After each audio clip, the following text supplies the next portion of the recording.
দেখুন এই মাসটাকে আমরা বলি লক্ষ্মী মাস। কি গো মা, ঠিক তো বলা হয় তো? লক্ষ্মী মাস। এই মাসটা পুণ্যের মাস। বলবেন কেন?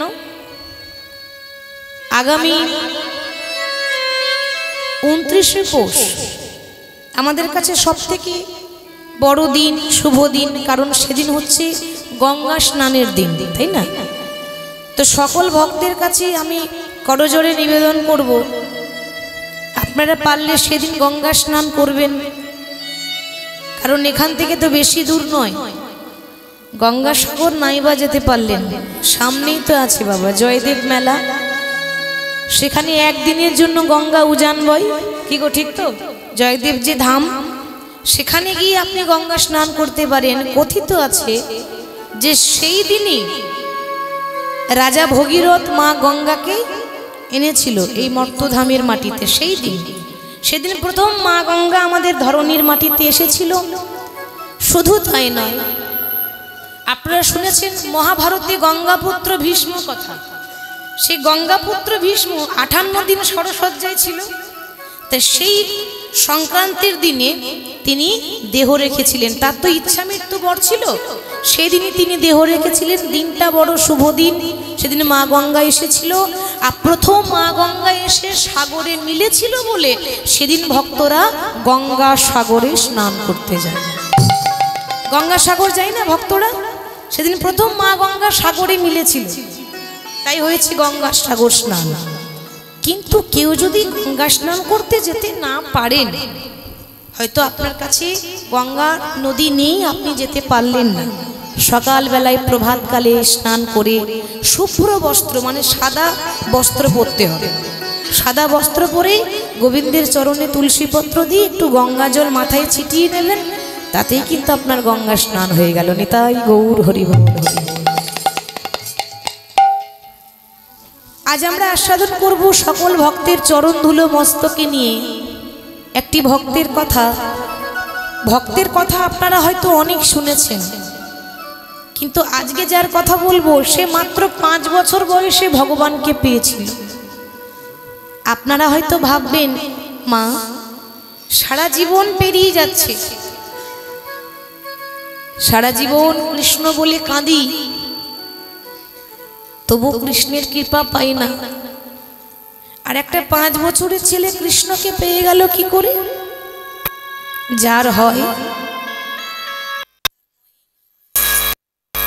যার হয় না তার 90ও হয় না। ঠিক তো মা? হবার থাকলে অল্প বয়সী হবে, হবার না থাকলে সারা জীবন পেরিয়ে গেলেও হবে না। সেই ভক্তটিকে তার বাবা সারা জীবন ভগবানের পুজো করে গেল, তার বাবা সারা জীবন লোকের ভালো করলো, ধর্ম করলো, দান করলো, সে পেল না। আর তার 5 বছরের ছেলে জ্ঞান হয়নি, সে ভগবানকে পেয়ে গেল। সে ভক্তের শিরোমণি, তাকে বলা হয় ভক্তের চূড়ামণি, ভক্ত রঘুনন্দনের কথা আস্বাদন করব। ভক্ত রঘুনন্দন। তা আজকে শ্রীধাম নবদ্বীপের মাটিতে প্রেমের ঠাকুর গৌরাঙ্গ সুন্দর শ্রীধাম নদিয়ায় নবদ্বীপে গড়াগড়ি দিয়ে হরিনাম গাইছে। কেন গো মা? ওই ধুলার মধ্যে কি এমন আছে যে ভগবান হয়ে গড়াগড়ি দিচ্ছে? কই আমরা তো গড়াগড়ি দিতে পারি না, কিন্তু নিয়ম আছে। কীর্তনের শেষে কেউ যদি এই জায়গাটাতে গড়াগড়ি দিয়ে যেতে পারে, তার ত্রিতাপ জ্বালা দূরীভূত হয়ে যায়। কেউ যদি এখানে গড়াগড়ি দিয়ে ঘরে যেতে পারে, তার ত্রিতাপ জ্বালা দূরীভূত হয়ে যায়। কেন? শত শত ভক্তের চরণ ধুলো এখানে মিশিয়ে আছে, আর ভক্তের পায়ের ধুলা গায়ে মাখবো বলে ভগবান হয়ে গড়াগড়ি দিলেন। ভগবান বললেন, ভক্ত মোর, আমার হতে আমার নাম বড়, আর আমার নামের হতে আমার ভক্ত বড়। ভক্তই আমার মাতা পিতা, ভক্তই আমার গুরু, ভক্ত রেখেছে নাম বাঞ্ছা পতরু। ভগবানকে পেতে গেলে মা পাণ্ডিত্য দিয়ে নয়, জ্ঞান দিয়ে নয়, টাকা পয়সা দিয়ে নয়, ঐশ্বর্য দিয়ে নয়, তাকে পেতে গেলে অটুট ভক্তির প্রয়োজন হয়। তার প্রমাণ দিচ্ছে রামায়ণ। রামায়ণে এক ভক্ত ছিল, জাতিতে ছিল নিচু জাতি, চণ্ডাল। সেই চণ্ডালের কন্যা, চণ্ডালের মেয়ে নাম ছিল চণ্ডালিনী শবরী। তো সেই চণ্ডালিনী শবরী মাত্র 5 বছর বয়সে নিজের বাবা মাকে হারিয়ে দিল, মানে ইহলোক ছেড়ে পরলোকে তারা চলে গেল। ভাবুন, একটা 5 বছরের মেয়ে, তার এখনো পর্যন্ত ভালো করে জ্ঞান হয়নি বাবা। আজকে মা বাবা কেউ নেই, আশ্রয় নেই, ঠিকানা নেই, কোথায় যাবে, ঘর বাড়ি কিচ্ছু নেই। একটা বনে বনে ঘুরছে, বনটার নাম হলো পঞ্চবটির বন। এই বনে বনে ঘুরতে ঘুরতে ঘুরতে ঘুরতে বলে উঠলো, দয়াময় তুমি তো আমাকে পথের কাঙাল করে দিলে দয়াময়। আর সত্যি তাই, ভগবান নিজের মুখে বলেছেন, বাবা যে করে আমার আশ আমি তারই করে সর্বনাশ। এ জগতে যারা হরি হরি করে, দেখবেন মা আপনি সারা জীবন ভগবানকে ভালোবাসলেন, জীবনে কারো কোনোদিন ক্ষতি করেননি, কোনোদিন অন্যায় করেননি, আপনি সৎ পথে যাচ্ছেন, আপনি সৎ কথা বলছেন, কিন্তু মিলিয়ে দেখুন জীবনে যত দুঃখ কষ্ট জ্বালা যন্ত্রণা ভগবান আপনাকে দিয়েছে, তাই নি? কি করে দিয়েছে? তো আমরা বলি না, ওরে ভালো মানুষের কপালে কষ্ট বেশি। কেন হবে না? ভগবান নিজেই বলেছে যে যে আমাকে ভালোবাসবে, আমার প্রথম কাজ হচ্ছে তাকে রাস্তার ভিখারি করে দাও, রাস্তার কাঙাল করে দিই। তবু যদি না ছাড়ে আমার পাঁচ, তারপর হই আমি তার দাসের কোনো দাস। ভগবানকে ভালোবাসতে গেলে যে কাঙাল হতে হয়, ওই জন্য বলছি প্রভু তুমি তো আমাকে কাঙাল করে দিলে, আর আমার আপন বলতে এ জগতে কেউ নেই।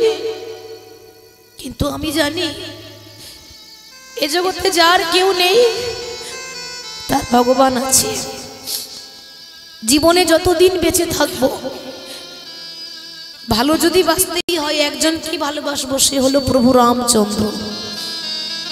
ওমা ধৈর্য দেখুন, ওইটুকু মেয়ে রাম রাম রাম রাম রাম রাম রাম করতে করতে এত বয়স হয়ে গেল আজকে, যার ভালো করে চলতে পারে না, হাতে এবার লাঠি ধরেছে, মানে বয়স হয়ে গেছে, সারা জীবন কেটে গেল। মনে রাখবেন লাঠি কিন্তু সবাইকে ধরতে হবে, ঠিক তো বাবা?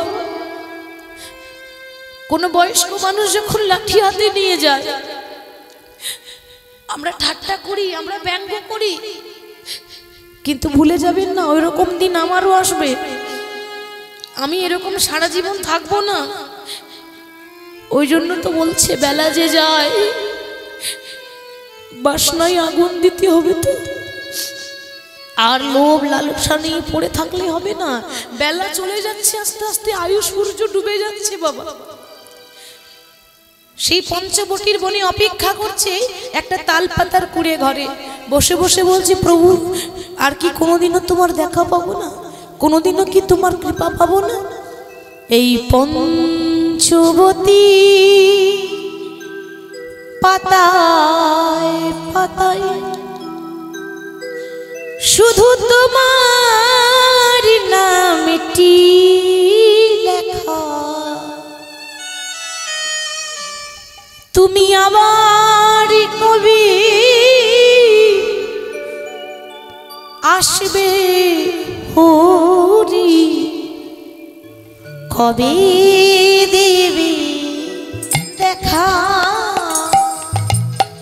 পঞ্চবটি পাতাই পাতাই তোমার নামটি লেখা, আবার কবে আসবে হরি,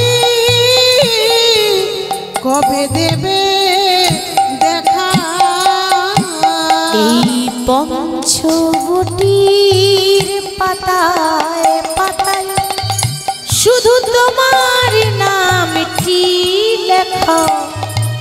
তুমি আবার কবে আসবে হরি, কবে দেবে দেখা। পঞ্চবটির পাতায় পাতায় তোমার নামটি লেখা, আবার কবে আসবে হরি, কবে দেবে দেখা। আজ তুমি নাই প্রাণের ঠাকুর, কাঁদে আমার মন। নীরব হয়ে রয় দাঁড়ায়ে পঞ্চবটির বন। প্রভু আজ তুমি নাই প্রাণের ঠাকুর, কাঁদে আমার মন। নীরব হয়ে রয় দাঁড়ায়ে পঞ্চবটির বন। এই নটি রানী কেঁদে বলি, একবারে দাও গো প্রভু দেখা। তুমি আবার কবে আসবে হরি, কবে দেবে দেখা। পঞ্চবটির পাতায় পাতায় তোমার নামটি লেখা, আবার কবে আসবে হরি, কবে দেবে দেখা। পঞ্চবটির পাতায় পাতায় তোমার নামটি লেখা। তুমি আবার কবে আসবে হরি, কবে দেবে দেখা। তুমি আবার কবে আসবে হরি, কবে দেবে দেখা। হরি বল। যখন অপেক্ষা করছে বাবা ভগবানের জন্য, সারাটি জীবন অপেক্ষা করলো, ওই বুঝি আমার রাম আসবে, ওই বুঝি আমার রাম আসবে। ভগবান সব কিছু সইতে পারে, দুটি জিনিস ভগবানের সহ্য হয় না। একটা হলো অহংকার, আর একটা হলো ভক্তের চোখের জল।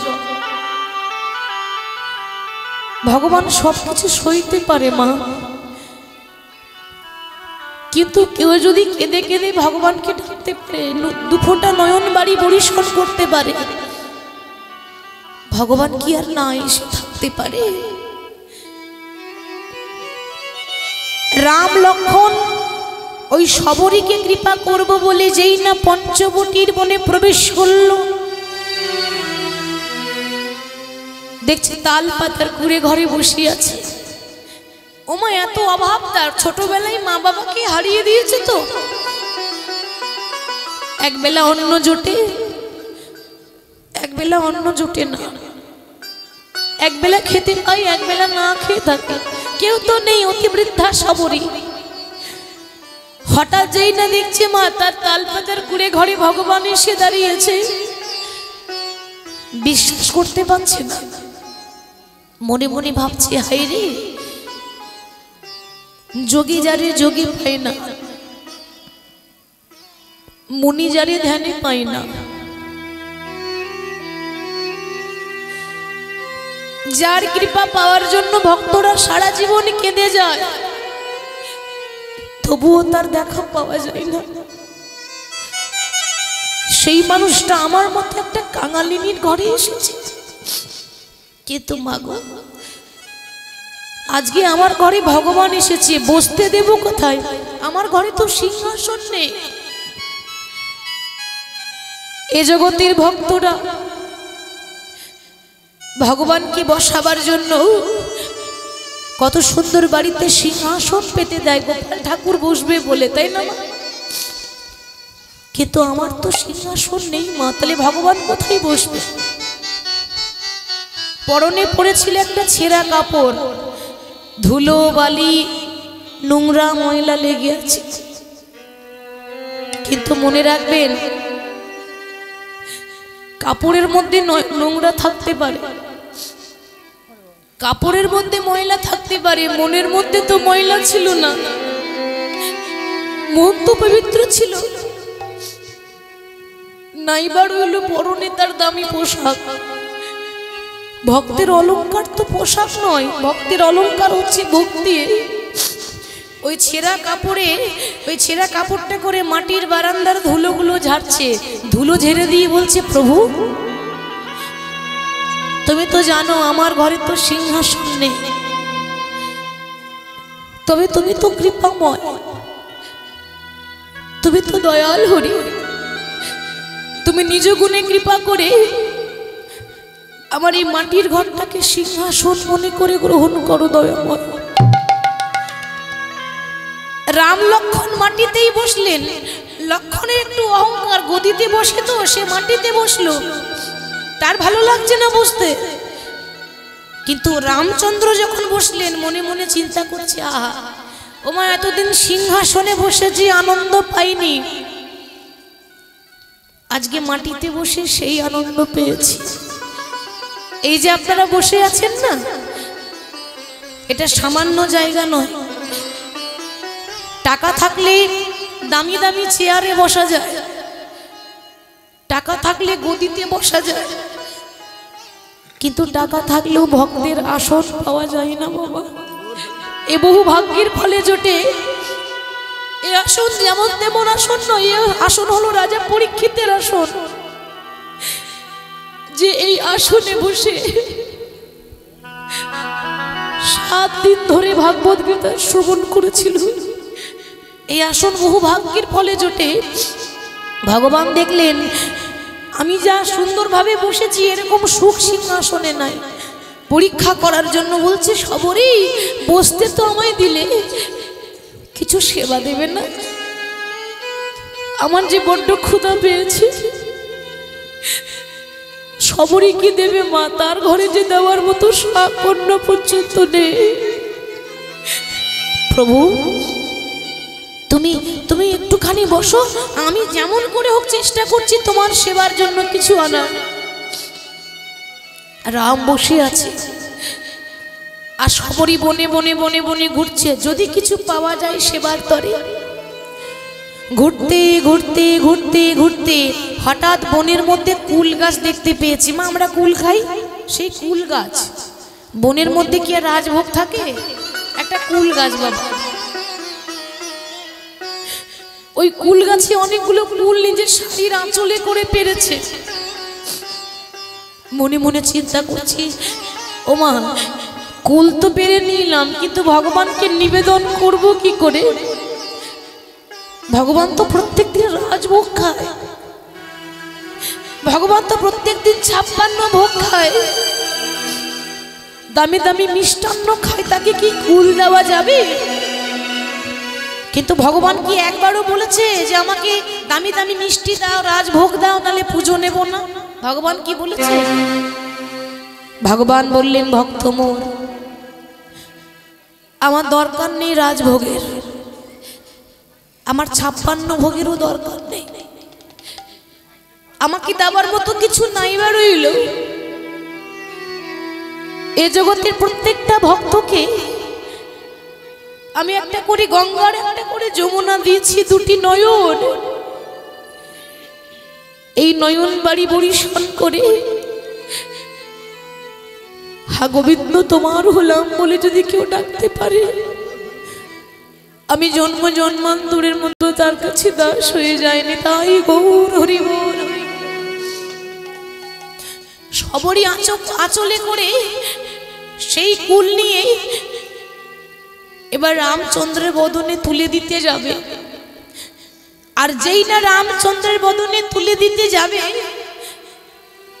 অমনি মনে মনে চিন্তা করছে, বাবা আমি যে কুলটা ভগবানকে দেব, তাহলে ভগবানকে দেওয়ার আগে নিজে খেয়ে দেখতে হবে না কুলটা টক আছে না মিষ্টি আছে।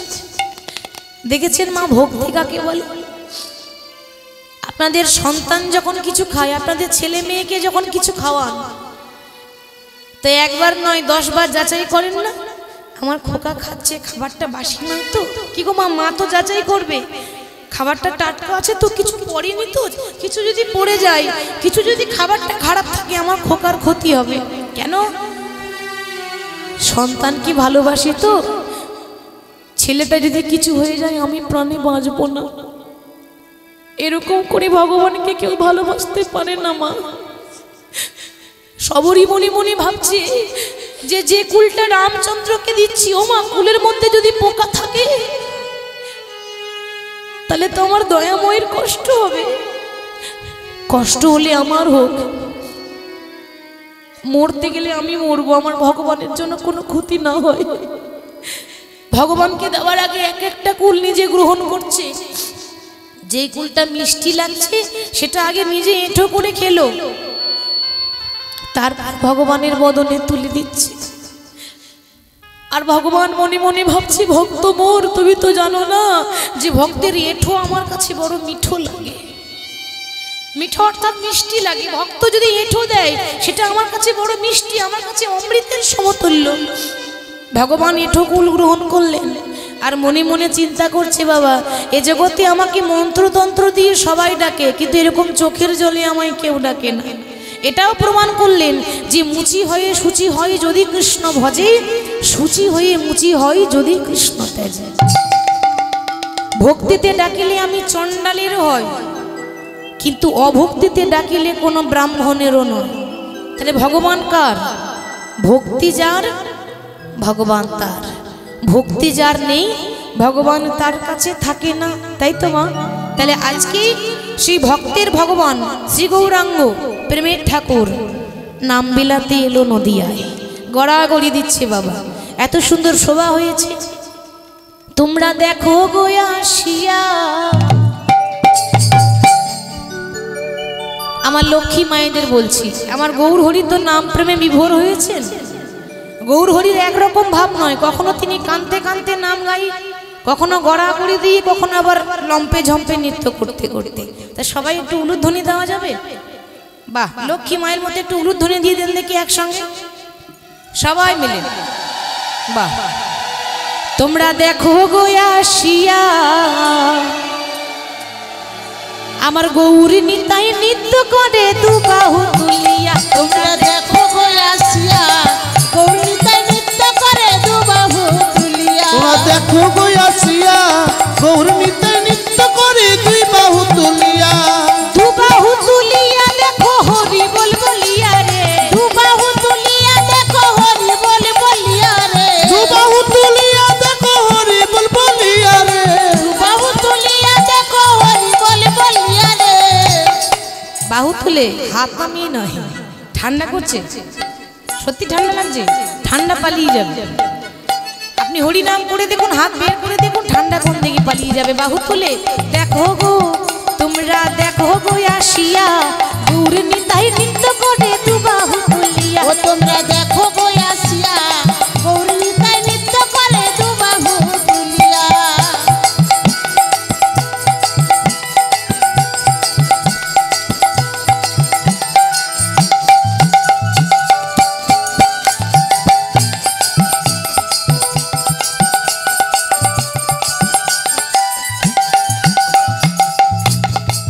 ও গোড়ার রূপে অঙ্গ ঢলো ঢলো, আবার করছে রূপে জগতালো। ও গোরা রূপে অঙ্গে ঢলো ঢলো, আবার করছে রূপে জগতে আলো গো। গোড়ার রূপে অঙ্গ ঢলো ঢলো, গোড়ার করছে রূপে জগতালো। রূপে অঙ্গ ঢলো ঢলো, করছে রূপে জগতে আলো গো।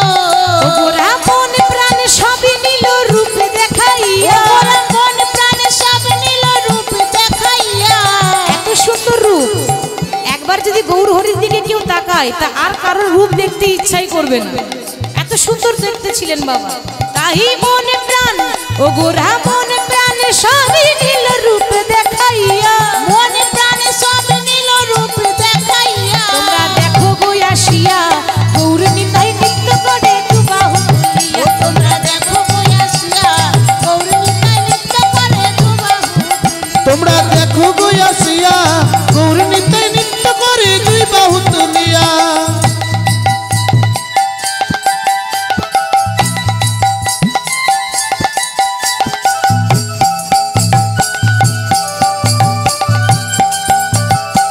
হরি বল হরি বল।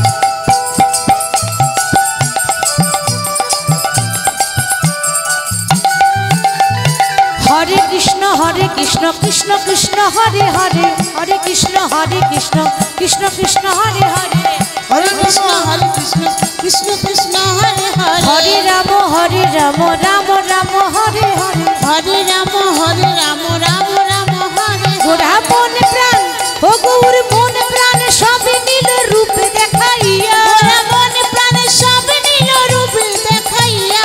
মন প্রাণ সব নীল রূপ দেখাইয়া। গোরা মন প্রাণ সবই দিল রূপ দেখাইয়া। দেখো গো আসিয়া গৌর নিতাই নৃত্য করে দুবাহু তুলিয়া। তোমরা দেখো গো আসিয়া গৌর নিতাই নৃত্য করে দুবাহু তুলিয়া। তোমরা দেখো গো আসিয়া গৌর নিতাই নৃত্য করে দুই বাহু তুলিয়া। গৌর হরি দুবাহু তুলে ভক্তগণকে সঙ্গে নিয়ে নাম প্রেমে মাতোয়ারা হয়ে আছে। পৃথিবীতে যত আছে নগরাদি গ্রাম সর্বত্র প্রচার করো মোর এই হরে কৃষ্ণ মহামন্ত্র নাম। তা গৌর হরি নামের খেলা খেলছেন মা। গৌর হরি নবদ্বীপে খেলতে এসেছিলেন। কোন খেলা? খেলা তো অনেক হচ্ছে, ঠিক তো বাবা? কত খেলা হয়ে গেল, কত খেলা হচ্ছে, আর এরপরে আরো কত খেলা হবে তার ঠিক নাই। চারিদিকে তো খেলাই হচ্ছে নাকি, ঘরে বসে সবাই খেলা দেখছে। তাহলে কত খেলা হচ্ছে, কত খেলা হয়ে গেল, এরপর হচ্ছে, এরপর আরো হতে বাকি আছে। কিন্তু শ্রেষ্ঠ খেলা কোনটা? কলিযুগের শ্রেষ্ঠ খেলা হচ্ছে হরি নামের খেলা, তাই না? তাই গৌর হরি হরি নামের খেলা খেলছেন বাবা। ওই জন্য বলছে বাবা, ওই বৃন্দাবনে খেলা ছিল মুরলী বাদন। ওই বৃন্দাবনের খেলা ছিল মুরলী বাদন। বৃন্দাবনে খেলা ছিল মুরলী বাদন। বৃন্দাবনের খেলা ছিল মুরলী বাদন। কলিযুগে খেলা হলো নাম সংকীর্তন। কলিযুগের খেলা হলো নাম সংকীর্তন। কলিযুগের খেলা হলো নাম সংকীর্তন। কলিযুগের খেলা হলো নাম সংকীর্তন। বৃন্দাবনে খেলা ছিল মাঠে দৌড়াদৌড়ি। বৃন্দাবনের খেলা ছিল মাঠে দৌড়াদৌড়ি। বৃন্দাবনের খেলা ছিল মাঠে দৌড়াদৌড়ি। বৃন্দাবনের খেলা ছিল মাঠে দৌড়াদৌড়ি। কিন্তু কলিযুগে খেলা হলো ধুলাই গড়াগড়ি। কলিযুগের খেলা হলো ধুলাই গড়াগড়ি। কলিযুগে খেলা হলো ধুলাই গড়াগড়ি। কলিযুগের খেলা হলো ধলাই গড়াগড়ি। কারা ধুলাই গড়াগড়ি দেয়? যারা ভক্ত, তারা দেখবেন আনন্দে গড়াগড়ি দিয়ে নাম করে, তাই না? ধুলাই গড়াগড়ি যাহি গো, গড়াগড়ি যাই গো, গড়াগড়ি যাই গো, গড়াগড়ি যাই গো, গড়াগড়ি যাই গো, গড়াগড়ি যাই গো। কৃষ্ণ কৃষ্ণ কৃষ্ণ বলে গড়াগড়ি যাই গো। কৃষ্ণ কৃষ্ণ কৃষ্ণ বলে গড়াগড়ি যাই গো। আজ হেমদণ্ড বাহু তুলে গড়াগড়ি যাই গো। হেমদণ্ড বাহু তুলে গড়াগড়ি যাই গো। হেমদণ্ড বাহু তুলে গড়াগড়ি যাই গো। হেমদণ্ড বাহু তুলে গড়াগড়ি যাই গো। কলিযুগে খেলা হলো ধুলাই গড়াগড়ি। কলিযুগের খেলা হলো ধুলাই গড়াগড়ি। হরি বল হরি বল। কলিযুগের খেলা হলো ধুলাই গড়াগড়ি। আচ্ছা মা বলুন তো, যে কলিযুগে বাস করছি আমরা, এটা তো কলিযুগ, তো এই কলিযুগটা ভালো না খারাপ? আপনাদের মতামতটা বলবেন। কলিযুগ ভালো বাবা? কলিযুগ ভালো না খারাপ? ভালো, বেশ। মায়েরা দেখি কি বলছে, কলিযুগ ভালো না খারাপ? খারাপ, বেশ। ওইদিকে খারাপ, এইদিকে সব খারাপ। কলিযুগে একটা নয়, দুটো নয়, লক্ষ লক্ষ দোষ আছে, হাজার হাজার দোষ, তাই তো মা? আমরা কলিযুগের মানুষ, আমরা সোজা পথে হাঁটতে জানি না, আমরা উল্টো পথে হাঁটি। কেন? আমরা নিজের বাবাকে বাবা বলতে ভালো লাগে না, পরের বাবাকে বাবা বলতে বেশি ভালো লাগে। তাহলে ভালো হলো না খারাপ হলো? উল্টো হলো। কলিযুগের লক্ষ লক্ষ মানে লাখ লাখ দোষ, কিন্তু জানেন মা, একটা মহৎ গুণ আছে। কোন যুগে যেটা ছিল না সেটা কলিযুগে এসেছে। ভগবান দেখছে চারিদিকে তো পাপ হচ্ছে, তার মধ্যে এমন একটা রত্ন দিয়ে গেলেন, এমন একটা পাথর দিয়ে গেলেন যে পাথরটাকে স্পর্শ করলে লোহা সোনা হয়ে যায়। যেমন পরশমণি, একটা পরশমণি বলে পাথর আছে, এই পাথরে যদি একটা লোহাকে স্পর্শ করিয়ে দেন লোহা সোনা হয়ে যায়। সেরকম কলিযুগের মহৎ গুণ হচ্ছে মধুমাখা হরিনাম। এই হরিনাম যে করবে সে লোহা পর্যন্ত পরশমণি হয়ে যাবে, সোনা হয়ে যাবে। কলিযুগের লক্ষ লক্ষ দোষ। একবার নারদ জিজ্ঞাসা করছে নারায়ণকে, আচ্ছা প্রভু, অনেক দিন হয়ে গেল একটা কথা জিজ্ঞাসা করব ভাবছি, কিন্তু সময় হয় না, সুযোগ হয় না, তো একটা প্রশ্নের উত্তর দেবে? বলো কি প্রশ্ন? না, আমি জানতে চাই যে এই যে কলিযুগটা এসেছে, দাপর যুগ চলে গেল, কলিযুগ এসেছে, তো একটু প্রশ্নের উত্তর দিয়ে দাও, কলিযুগের মানুষগুলো কেমন হবে আমি জানতে চাই। সত্যযুগের মতো হবে কি? তে মানুষগুলো কেমন হবে আমি একটু জানতে চাই। ভগবান বলছে, নারদ, কলিযুগের মানুষ জানতে গেলে তোমাকে মর্তধাম যেতে হবে। মর্তধাম কোনটা মা? আমরা তো মর্তধামেই আছি, এটাই তো মর্তধাম। বাহ, তো মর্তধাম থেকে ঘুরে এসো, তুমি নিজের চোখে দেখে এসো, মুখে বলা থেকে চোখে দেখা বেশি ভালো হবে। এবার নারদ যাচ্ছে, নারদের বাহন কি গো? কি বললে? সর্বনাশ, বলছে নারদের বাহন ইঁদুর। হরি বল, নারদের বাহন ইঁদুর?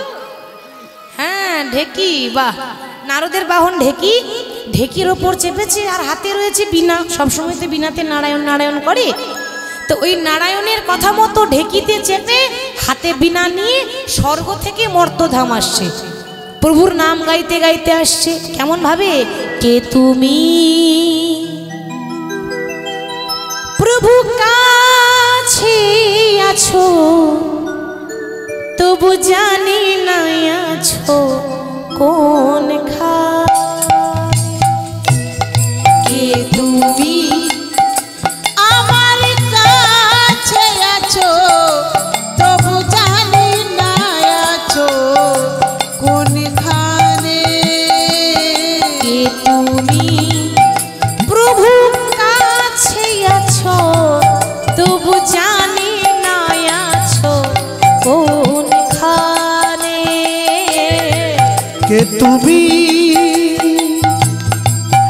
আমার কাছে আছো, তবু জানি না আছো কোনখানে। কথাটার ভেতরে যান, তাহলে মানে বুঝতে পারবেন। বলছে প্রভু কাছে আছো কিন্তু জানি না আছো কোনখানে, তার মানে প্রভু গো, তোমাকে দেখার জন্য এই জগতের ভক্তরা গয়া, কাশী, মথুরা, বৃন্দাবন যায়, কিন্তু সত্যি করে বলুন, ওই গয়া, কাশী, মথুরা, বৃন্দাবনে ভগবান আছে? আছে? তাহলে যারা গেছে তারা তো অনেকদিন আগেই পেয়ে যেত। ওখানে ভগবান লীলা করেছেন, লীলা ক্ষেত্র। ওখানে গেলে আপনার জীবন ধন্য হবে, কিন্তু ওখানে গেলে ভগবান পাবেন না। আরে বাইরে খুঁজলে পাবেন কোথায়?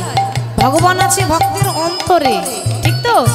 আমরা শুধু শুধু বাইরে খুঁজছি পাগলের মতো, ভেতরে বসে আছে, তাকে দেখতে পাচ্ছি না, কি ঠিক তো মা?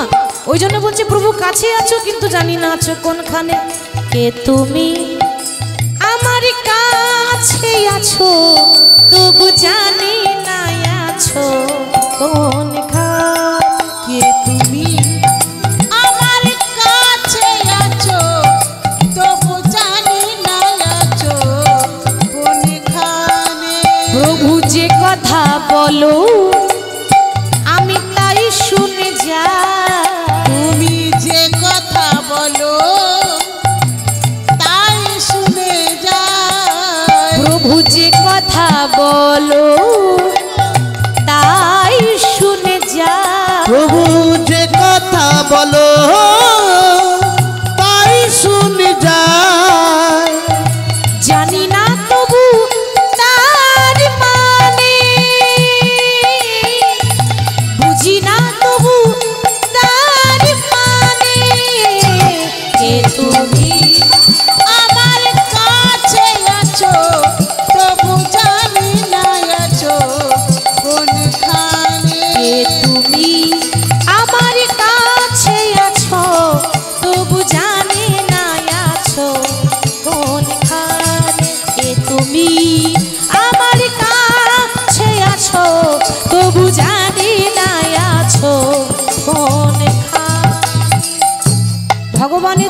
ইচ্ছা ছাড়া গাছের একটা পাতা নড়ে না। কি বাবা নড়ে? ভগবানের ইচ্ছা ছাড়া গাছের পাতা পর্যন্ত নড়বে না। তাহলে আমি বলার কে? হ্যাঁ, হরে কৃষ্ণ। মনে রাখবেন, গাড়ি আপনার হতে পারে, কিন্তু গাড়ির ড্রাইভার কিন্তু আপনি নন। কি গো, ঠিক তো? গাড়ি আপনার, ভাবছেন আমার গাড়ি, সব তো আমার, এই হাতগুলো আমার, পাগুলো আমার, সবই আমার, এটা তো আমার দেহ, কিন্তু আপনার নয়। ড্রাইভারটা কে? চালাচ্ছে কে? গাড়ি চালাই বংশীবদন, গাড়ি চালাই বংশীবদন। ছোটবেলায় পড়েছি না, গাড়ি চালাই বংশীবদন, সঙ্গে যে যাই ভাগ্নে মদন। এই মদন মানে গ্রামের মদন নয়, এই মদন মানে হচ্ছে কামদেব, মানে লোভ লালসা, আমাদের পেছন ছাড়ে না। তাহলে কবিতাটার খুব মানে আছে, ছোটবেলায় পড়ে থাকি, কবিতাটার ভেতরে গেলে মানে খুঁজতে পাবেন। প্রভু হাতটা ধরে আমাকে চালাও, অন্ধকারে তুমি প্রদীপ জ্বালাও। হাতটা ধরে আমাকে চালাও, অন্ধকারে প্রদীপ জ্বালাও। হাতটা ধরে আমাকে চালাও, অন্ধকারে তুমি প্রদীপ জ্বালাও। হাতটা ধরে আমাকে চালাও, অন্ধকারে প্রদীপ জ্বালাও। চোখের দেখা দেখিনি কভু, আমি চোখের দেখা দেখিনি কভু। এই কি খেলা কে জানে, কে তুমি আমার কাছে আছো তবু জানি না আছো কোনখানে। কে তুমি আমার কাছে আছো, তবু জানি না আছো, তবু জানি না আছো, তবু জানি না আছো কোনখানে। নারায়ণ নারায়ণ নারায়ণ। বিনাটি নিয়ে নাম গাইতে গাইতে স্বর্গ থেকে মর্তে এসেছে, এসে কি দেখতে এলো? কলিযুগের মানুষ দেখতে এসেছে, ঠিক তো মা? হঠাৎ নারায়ণ নারায়ণ বলতে বলতে যেই না যাচ্ছে, অমনি দেখছে কি না, সামনে একজন পুরুষ মানুষ পেরিয়ে যাচ্ছে মা, তার কাঁধে একটা সুন্দরী মহিলা বসে আছে। দেখুন এ কেমন দৃশ্য, একটা পুরুষের কাঁধে মহিলা বসে আছে, আর পুরুষটি আর এক হাতে একটা বৃদ্ধা নারীকে টানতে টানতে নিয়ে যাচ্ছে। দেখা মাত্র নারদের চোখ যেন কপালে উঠে গেল, মনে মনে চিন্তা করছে সর্বনাশ, আগেকার দিনে তো এরকম হতো না, সত্য যুগ পেরিয়ে গেল, ত্রেতা যুগ পেরিয়ে গেল, দাপর যুগ পেরিয়ে গেল, কোনোদিন পুরুষের কাঁধে মহিলা বসে থাকে না। এ আবার কেমন যুগ রে বাবা, পুরুষের কাঁধে মহিলা বসে আছে। তো ডাকছে বাবা, দেখুন এটা কলিযুগের দশা বলছি আমি, কিন্তু ডাকছে, এই যে তোমাকে বলছি, দাঁড়া দাঁড়া, এদিকে এসো, তোমার বিবেক বলে কিছু নেই? সেই পুরুষ মানুষটা তখন উত্তর দিচ্ছে, আগে মুনিবর কিছু মনে করবেন না, এ যুগে বিবেক বলে কিছু থাকে না। ঠিক বলছে তো? বিবেক থাকলে এত অন্যায় হতো, বিবেক থাকলে এত অত্যাচার হবে কেন? বিবেক নেই বলেই তো হচ্ছে, বিবেক এখানে নেই, আপনি বিবেক বাদ দিয়ে কথা বলুন। আরে বাবা তুমি কিরকম মানুষ বলো তো, তুমি মানুষ নাকি? যে মানুষটা চলতে পারে, হাঁটতে পারে, গায়ে বল আছে, তাকে কাঁধে চাপিয়ে নিয়ে যাচ্ছ, আর যে মানুষটা হাঁটতে পারে না, বয়স হয়ে গেছে, তাকে টানতে টানতে নিয়ে যাচ্ছ, তুমি কেমন মানুষ বলো তো? সে তখন উত্তর দিচ্ছে, আজ্ঞে মনিবর, আপনি আমার খেলা দেখলেন কোথায়? এই তো খেলা শুরু করেছি। নারদ তো অবাক হয়ে গেল, তার মানে বলে এই তো খেলা শুরু হয়েছে, এখনো খেলা বাকি আছে, এই তো কলির শুরু। যখন এখন তো কলি, যখন ঘোর কলি আসবে, তখন মহাপ্রভু নিজেই বানিয়ে দিয়ে গেছেন, কলিযুগে এক বর্ণ হইবে যবন। ঠিক তো বাবা? কলিযুগে এক বর্ণ হইবে যবন, কলকি অবতারে আমি করিব ধন। তাহলে ঘোর কলি যখন আসবে, কলিযুগে একটা সূর্য উঠে, যখন ঘোর কলি আসবে তখন 12টা সূর্য একসঙ্গে উঠবে। ভাবুন, একটা সূর্যের তাপ আমরা সহ্য করতে পারি না, কত গরম লাগে আমাদের, 12টা সূর্য উঠলে কি অবস্থা হবে, বাঁচবো? কলিটা আস্তে আস্তে আস্তে আস্তে যে ধ্বংস হচ্ছে না, এটাই কলির খেলা। আবার অন্য কোনো খেলা নেই, এই এই হচ্ছে কলির খেলা চলছে, এই তো শুরু। আচ্ছা তা নয় হলো, তা যাকে কাঁধে চাপিয়ে নিয়ে যাচ্ছ সে কে? এটা আমার সুন্দরী স্ত্রী, দেখতে সুন্দরী তো, তাই মাটিতে পা রাখতে দিই না। আপনারা বলবেন কই এরকম তো কেউ করে না, করে না, তবে করবে, সেই দিনটা আসুক, ওই দিনও হবে। এটা সুন্দরী স্ত্রী, দেখতে ভালো, দেখতে সুন্দরী, মাটিতে পা দিয়ে যদি ক্ষয় হয়ে যায় তাই কাঁধে করে নিয়ে যাচ্ছি, বাহ খুব ভালো। আর ওই যে বৃদ্ধা নারী টানতে টানতে নিয়ে যাচ্ছ সে কে?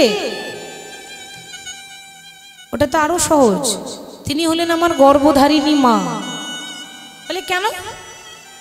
বলে মা গো, মায়ের গর্ভে একটা সন্তানের 10 মাস 10 দিন জায়গা হয়, কিন্তু কিছু কিছু ছেলে আছে যাদের 4 তলা বিল্ডিংয়ে মায়ের থাকার এতটুকু জায়গা হয় না। সবার কথা বলছি না, কিছু কিছু সন্তান আছে যাদের 4 তলা বিল্ডিংয়ে মায়ের থাকার জায়গা হয় না, তারা বৃদ্ধাশ্রমে রেখে দিয়ে আসে। তাহলে কি হলো বলুন তো? 1 ঘড়া দুধ 7 ঘড়াই ভরে গেল, কিন্তু 7টা ঘড়া দুধ 1টা ঘড়াই ভরছে না। সেই মায়ের মর্মটা আমরা বুঝতে পারলাম না। এই জগতে যদি ভাড়া বাড়িতে থাকেন তো বাড়ির যে মালিক মাস পোড়ালেই কিন্তু ভাড়া লাগবে, কি গো তাই না? আমার বাড়িতে যে তুমি আছো ভাড়া দিতে হবে তো, এমনি এমনি রাখবো নাকি? কিন্তু যে মায়ের গর্ভে 10 মাস 10 দিন ছিলাম, সেই মা কোনোদিন বলেছে যে আমি তোকে 10 মাস 10 দিন জায়গা দিয়েছি, কই জায়গাটা থাকার জন্য ভাড়াটা আমাকে দে? বলেছে? বলেনি। মা কোনোদিন বলতে পারবে না, কেন? সন্তান কুসন্তান হতে পারে, মা কোনোদিন কুমাতা হয় না। তখন নারদ বলছে বাহ, তা তুমি যে পাপ করছো তুমি কি জানো এটা কত বড় পাপ? তাহলে এত বড় পাপ করছো কেন, তোমার মনে ভয় নেই? সেই মানুষ তখন উত্তর দিচ্ছে, মুনিবর আপনি আমাকে চিনতে পারলেন না, আমি হলাম কলি।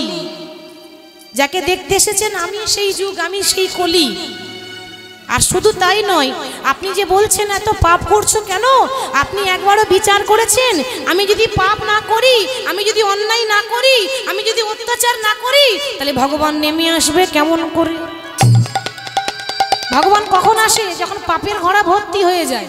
এখন আমার ঘোড়াটা ভর্তি হয়নি, আরো পাপ করব, আমি ইচ্ছা করে পাপ করব, কলিযুগে আরো পাপ হবে। শেষে ভগবান এসে অধর্মকে বিনাশ করে ধর্মকে স্থাপন করবে, আবার শুরু হবে সত্যযুগ। কিন্তু সেটা অনেক দেরি। যে যুগে বাস করছি এই যুগের পরমায়ু হচ্ছে 4,32,000 বছর। কলিযুগের পরমায়ু 4,32,000 বছর। তখন আমরা থাকবো না, আমাদের 7 পুরুষও থাকবে না তখন, সেদিন এখন অনেক বাকি আছে, এখন তো শুরু হলো বাবা। তাহলে কলিযুগে উপায় কি?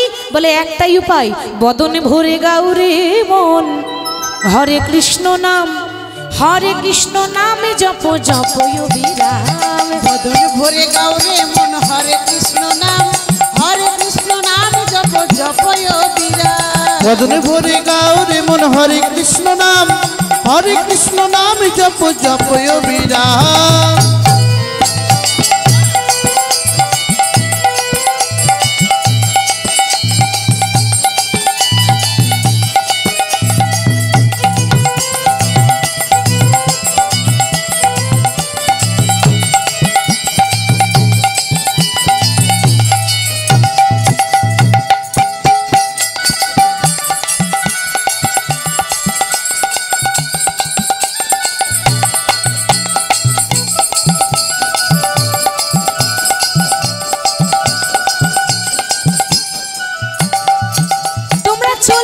চলিতে বলো রাধে কৃষ্ণ নাম, চলিতে চলিতে বলো রাধে কৃষ্ণ নাম। নিশি জাগরণে বলো রাধে কৃষ্ণ নাম, নিশি জাগরণে বলো রাধে কৃষ্ণ নাম, রাধে কৃষ্ণ নাম জপ জপ বিরাম। বদন ভরে গাউরে মন, হরে কৃষ্ণ নাম, হরে কৃষ্ণ নাম জপ জপ বিরাম। বদনে ভরে গাউরে মন, হরে কৃষ্ণ নাম, হরে কৃষ্ণ নাম জপ জপ বিরাম। বদনে ভরে গাউরে মন, হরে কৃষ্ণ নাম, হরে কৃষ্ণ নাম জপ জপ বিরাম। পাশ থেকে মহাজন কলম দিলেন, আরে গৌর অবতারের থেকে শ্রেষ্ঠ অবতার আর কিছু নাই। বড়ই অবতার রে ভাই, বড়ই অবতার, বড়ই অবতার। সে যে পতিতের বিলা বলো প্রেমের ভাষা, সে যে পতিতের বিলা বলো প্রেমের বোনেরও নাচে গাই বলে হরি নাম, বলে হরি নাম। ওগো এই হেন অবতারে দাস বঞ্চিত বলরাম, এ হেন অবতারে দাস বঞ্চিত বলরাম। ওই বল। আসুন, এতক্ষণ গৌরচন্দ্রিকা শুনছিলাম। যে কোনো লীলা শোনার নিয়ম আগে গৌর হরির কথা বলতে হয়, তারপর লীলাতে যেতে হয়। আগেই বলেছি লীলা হচ্ছে ভক্ত রঘুনন্দন। তাহলে আজকে গৌর হরি শিবাসের আঙিনায় নাম করছেন। আচ্ছা, এত এত ব্রাহ্মণ থাকতে, এত এত বৈষ্ণব থাকতে, এত এত পণ্ডিত থাকতে গৌর হরি শিবাসের ঘরে নাম করে কেন? শিবাসের মধ্যে যে নতভাব আর কারোর মধ্যে ছিল না। কেন জানেন? গাছের মধ্যে সব থেকে উঁচু গাছ হচ্ছে তাল গাছ, তাই না মা? আর সব থেকে নিচে থাকে কে? দুর্বা ঘাস। তা যখন পুজো দেওয়া হয়, তা কাকে গোবিন্দের সেবায় দেওয়া হয়? তাল গাছটাকে নাকি দুর্বা ঘাসকে? দুর্বা ঘাসকে। নিচু না হলে উঁচু হওয়া যায় না, তাই না? নত ভাব, আমার মতো অধম আর কেউ নাই, এরকম যদি কেউ নিজেকে ভাবে, সেই গোবিন্দ সেবাই লাগে। তাহলে শিবাসের আঙিনায় নাম করছেন। ওইদিকে সুদূর বর্ধমান জেলা, বর্ধমান তো দুটো আছে, একটা পশ্চিম বর্ধমান, একটা পূর্ব বর্ধমান। পূর্ব বর্ধমানের কথা বলছি। পূর্ব বর্ধমান জেলার শ্রীখণ্ড গ্রাম থেকে দুই ভাই এসেছে। শ্রীখণ্ড গ্রাম, সেখান থেকে দুই ভাই এসেছে।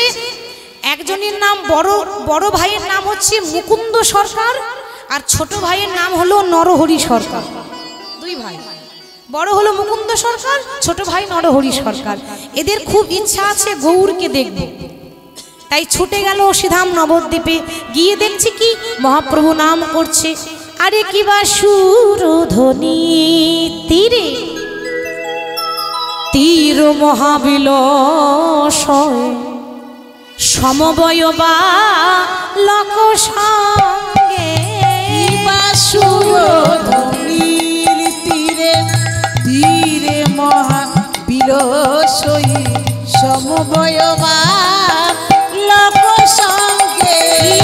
সুরধ্বনির তীরে তীর মহাবিলসয়, সমবয় বা লোক সঙ্গে। সুরধ্বনির তীরে তীরে মহাবিলসই, সমবয় বা লোক সঙ্গে। নাচে সমবয় বা লোক সঙ্গে, নাচে সমবয় বা লোক সঙ্গে। নাচে নাচে নাচে সমবয় বা লোক সঙ্গে। নাচে সমবয় বা লোক সঙ্গে। সমবয় সমবয় বা লোক সঙ্গে। হরি গৌর, হরি গৌর, হরি গৌর। তীরে মহাবিলসই, সমবয় বা লোক সঙ্গে। সুরধ্বনির তীরে তীরে মহাবিলসই, সমবয় বা লোক সঙ্গে। এমনি এমনি নাম করছে না, করো তালে তালে ধো নিত্য হরি হরি ধ্বনি। করো তাল তালে, হরি বল।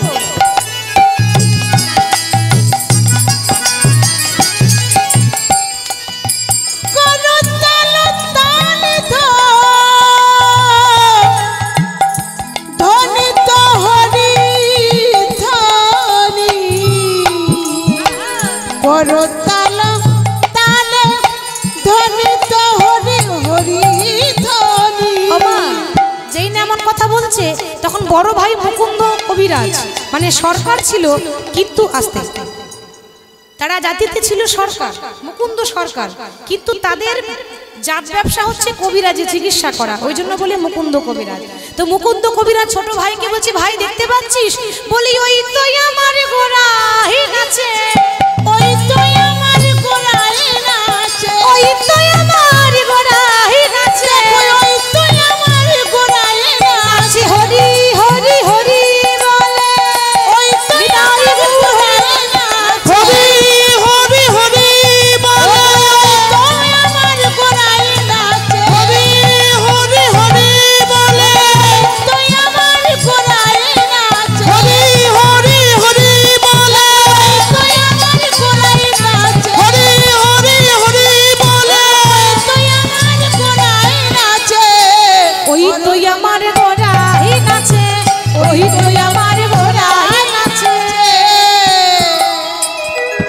লক্ষ্য করুন, বড় ভাই ছোট ভাইকে বলছে, ভাই ও ভাই দেখতে পেলি, ওই দেখ ওই তো আমার গোড়াই নাচে, হরি হরি হরি বলে।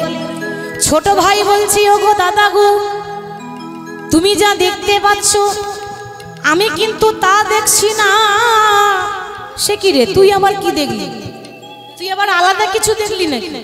দুই ভাই কথা হচ্ছে, বড় ভাই বলছে ওই তো আমার গোড়া নাচে, তখন ছোট ভাই বলছে না না তুমি ভুল বলছো, তুমি যেটা দেখলি আমি সেটা দেখলাম না, আর আমি যেটা দেখতে পাচ্ছি তুমি সেটা দেখতে পেলে না। বলে কেন দাদা? ওই যে বলছে ওই তো আমার গোড়াই নাচে, তা গোড়াইয়ের গটাকে একটু সরিয়ে নিয়ে এসো তো। বলে কেন? গোড়াইয়ের গড়টাকে যদি একটু সরিয়ে নিয়ে আসা হয় তাহলে কি হবে?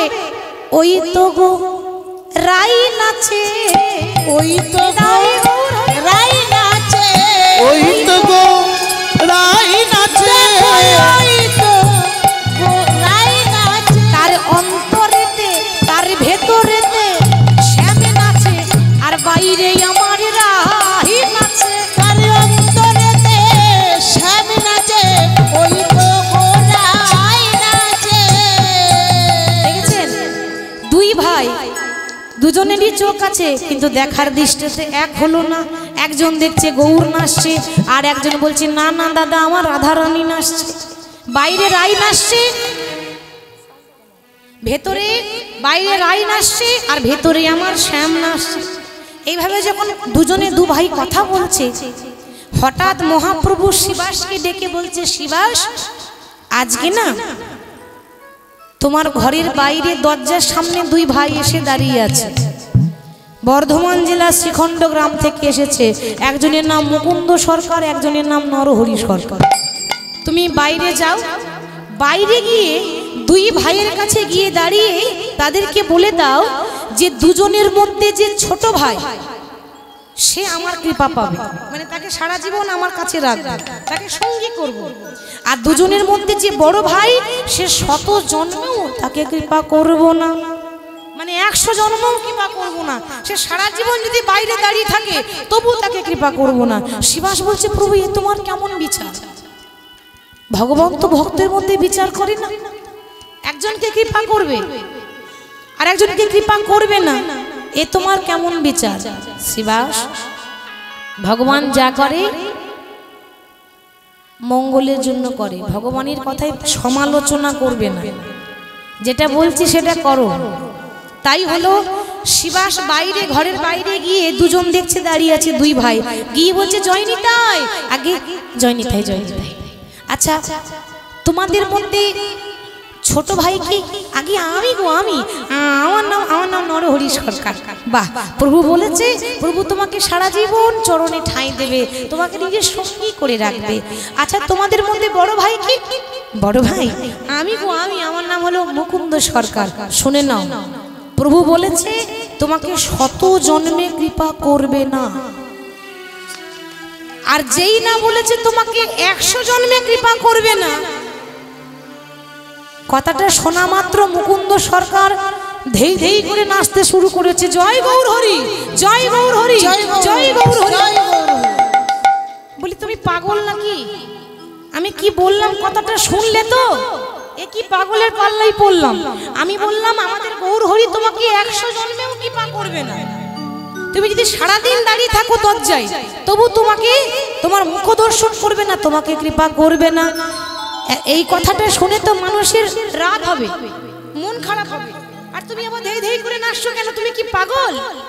তখন মুকুন্দ সরকার বলে, ওগো শিবাস, ওগো শিবাস, প্রভু বলেছে আমাকে শত জন্ম কৃপা করবে না, শত জন্মেও কৃপা করবে না। যদি বলতেন আমাকে কোন জন্মে কৃপা করবে না, কোন জন্মে কৃপা করবে না, তাহলে আমি গঙ্গাতে ঝাঁপ দিয়ে মরতাম। গঙ্গায় যদি বলতো যে কোনো দিন কৃপা করব না, তাহলে গঙ্গাতে ঝাঁপ দিয়ে মরে যেতাম। কিন্তু প্রভু বলেছে 100 জন্মে কৃপা নাই বা হলো, 100 জন্মে কৃপা করবে না, তো 100 জন্মে কৃপা নাই বা হলো, 100 আগে জন্মে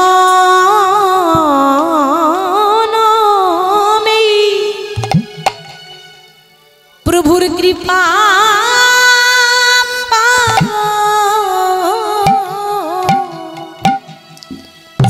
101 জনমে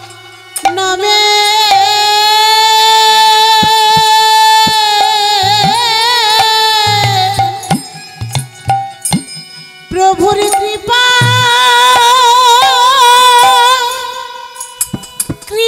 পাব ও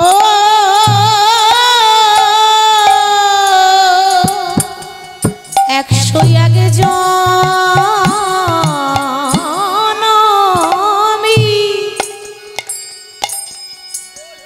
প্রভুর কৃপা পাব।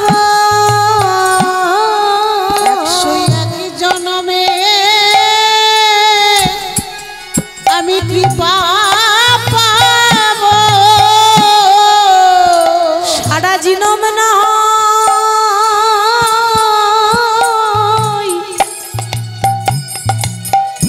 সারা জন্ম না হয়ে কেঁদে যাব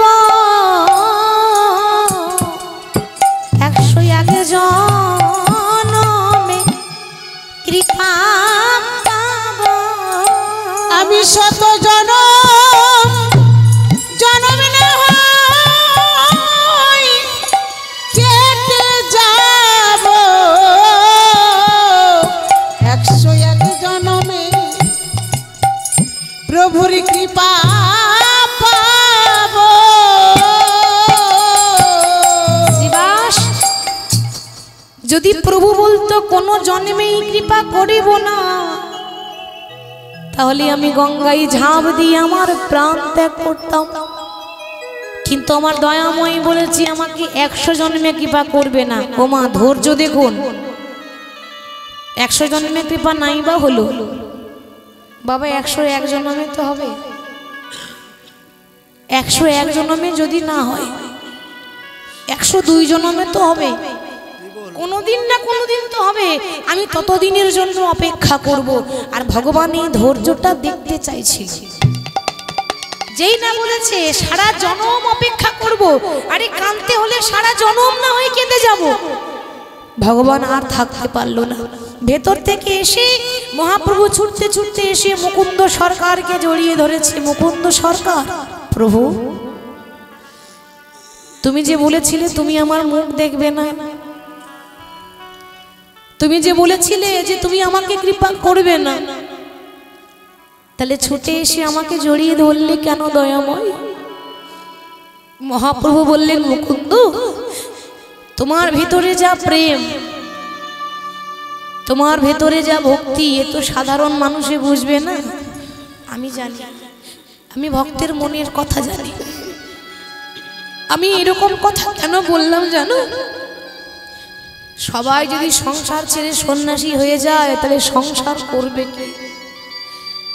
বাবা ভগবান কিন্তু একবারও বলেনি যে সব সংসার ছেড়ে সাধু হয়ে চলে যাও, কোনো শাস্ত্রে এটা বলেনি। ভগবান বলছে আমার মতো করতে যেও না। আমি সন্ন্যাসী হয়েছি কলির জীবকে উদ্ধার করার জন্য। তোমরা সংসারী মানুষ, সংসারেই থাকো। সংসারে থেকে যার চৈতন্য হয় সেই হলো পরম সাধু। সংসারে আছে অথচ চৈতন্য হয়েছে, সে জানতে পেরেছে এ জগতে কোনোটাই আমার, এ জগতে যেটা আমার আমার আমার করছি কোনোটা কি আমার মা? কিছু কোনোটাই কি আমার? টাকা পয়সা গাড়ি বাড়ি সঙ্গে যাবে? কোনোটাই আমার মা। সেই জন্য বলছি মুকুন্দ, আমি তোমায় কেন বললাম জানো? সবাই যদি ঘর ছেড়ে সন্ন্যাসী হয়ে যায় তাহলে সংসার করবে কি? তোমরা দুই ভাই, তুমি সংসারের বড় ভাই, মানে তোমার দায়িত্ব বেশি। তোমার ছোট ভাই আমার কাছে থাক, আমি বলি কি তুমি তোমার ঘরে চলে যাও, ঘরে গিয়ে সংসার করো। সংসারে থেকেও তো নাম করা যায়, যাই না? পাকাল মাছ পাকে থাকে বাবা, পাক খেয়ে বড় হয়, কিন্তু পাকাল মাছের গায়ে পাক লেগে থাকে না। সেরকম সেই মাছের মতো তুমি সংসারে থাকো, সারাদিন রোজগার করে ইনকামটা ঘরে দিয়ে দাও, মনটা দিও না।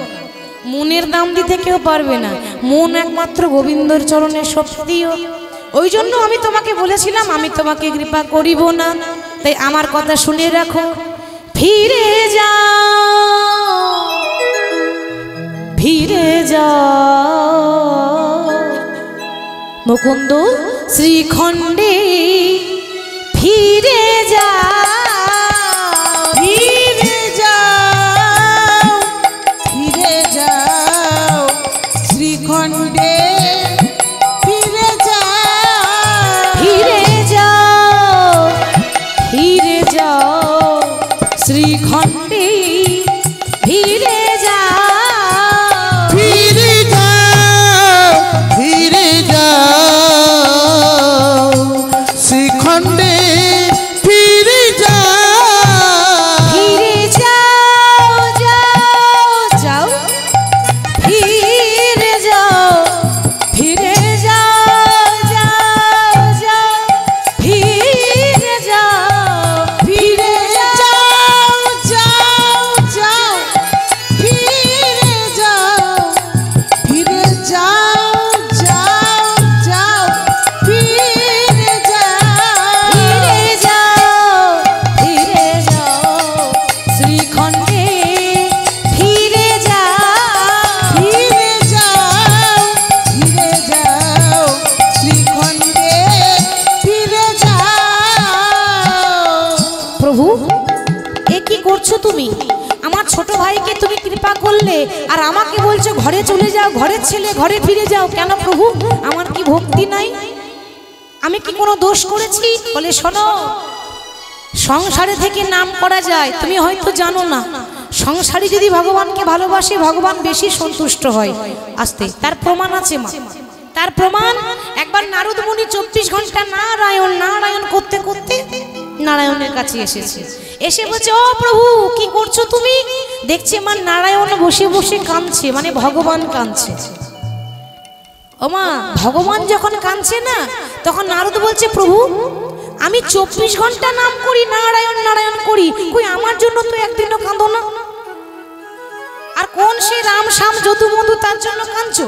সারাদিনে একবার ডাকে না ডাকে না, তার জন্য অত তোমার চোখের জল? ভগবান বলল, নারদ তোমার জন্য কাঁদবো, কিন্তু একটা কাজ করে দিতে হবে। কি কাজ বলো? এক বাটি সর্ষের তেল দিয়েছি, একেবারে কানায় কানায় ভর্তি।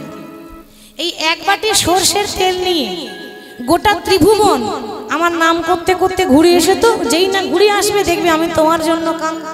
নারদ বলছে, এ তো সামান্য কাজ, এক বাটি তেল নিয়ে ঘুরে আসতে হবে। তো দেখো নারদ, তেল যেন এক ফোঁটা না পড়ে, একেবারে কানাই কানাই ভরে দিয়েছে। এই ভালো করে দায়িত্ব দিলাম, তেলও দেখতে হবে, আমার নামও করতে হবে, তবেই আমি তোমার জন্য কাঁদ। বলছি এ যাবো আর আসবে, তো সামান্য কাজ। আরে তেলের বাটি নিয়ে স্বর্গ মর্ত পাতাল ত্রিভুবন ঘুরতে বলেছে। এখন স্বর্গ মর্ত পাতালে যেই না ঘুরে এসেছে বাবা, ঘুরে এসে বলছে, ও প্রভু এই দেখো তোমার তেল কিন্তু এক ফোঁটা পড়েনি, আমি ত্রিভুবন ঘুরে এসেছি। বাহ, তা তো হলো। তা ওই তেলের বাটিটা দেখতে দেখতে আমার নামটা কবার করেছিলে?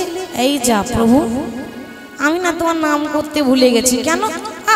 এমন কাজ দিয়েছো, আমি তোমার এই তেলের বাটি দেখবো না তোমার নাম করবো? দেখো বাবু, ওই দুটো একসঙ্গে আমার দ্বারা হবে না। বাহ নারদ, তাহলে সামান্য তেলের বাটি দেখতে দেখতে, তেলের খেয়াল রাখতে রাখতে আমার নাম করতে ভুলে গেলি। আর এই জগতের ভক্তরা নিজের পরিবারের ছেলে মেয়ের জন্য মুখে ভাত তুলে দেওয়ার জন্য সারাদিন রোজগার করছে। আমি যদি রোজগার না করি, আমার ছেলে মেয়েরা মানুষ হবে কি করে? কত বাবা কষ্ট করে ভ্যান চালাচ্ছে, আমার ছেলে যেন বড় হয়ে ইঞ্জিনিয়ার হয়। কত স্বপ্ন দেখে, কার জন্য? নিজের জন্য, পরিবারের জন্য। তো এত কষ্ট করেও, সারাদিন কষ্ট করে কর্ম করে সন্ধ্যাবেলায় যদি একবার হরি বল হরি বল বলে ডাকে, বলো তো নারদ, আমি তার জন্য কাঁদবো নাকি তোমার জন্য কাঁদবো? তুমি সামান্য তেলের খেয়াল রাখতে পারলে না, তেলের বাটি দেখতে দেখতে নাম ভুলে গেলে। আর তারা মা বাবা ছেলে মেয়ে সংসার এত কিছু দেখছে, তারপরেও রাত্রে লাখ টাকা ঘুম বাদ দিয়ে এখানে বসে আছে। কার জন্য ভগবান কাঁদবে? ভক্তের জন্য কাঁদবে না? হরি বল। তাহলে সংসার থেকে নাম করা যায়। মুকুন্দ তুমি সংসারে ফিরে যাও। আচ্ছা ফিরে গিয়ে করব কি? তোমরা তো কবিরাজ, মানে চিকিৎসা করা তোমাদের কাজ, ডাক্তার তোমরা। এক কাজ করো, আমার আদেশ পালন করো, গোটা গ্রামে বিনামূল্যে গরিব মানুষের চিকিৎসা করো। মনে রেখো যেন পয়সা নেবে না, একেবারে ফ্রি। বিনামূল্যে চিকিৎসা করবে, প্রত্যেক দিন ভোরবেলায় উঠে ভাগবত পাঠ করবে, আর সংসারে থেকে নাম করবে। জীবের দ্বারে দ্বারে গিয়া হরি নাম দিয়া, জীবের দ্বারে দ্বারে গিয়া চরণে ধরিয়া, জীবের দ্বারে দ্বারে গিয়া জীবের চরণে ধরিয়া, জীবের দ্বারে দ্বারে গিয়া জীবের চরণে ধরিয়া, এই হরি নাম এই মধুর নাম বিলা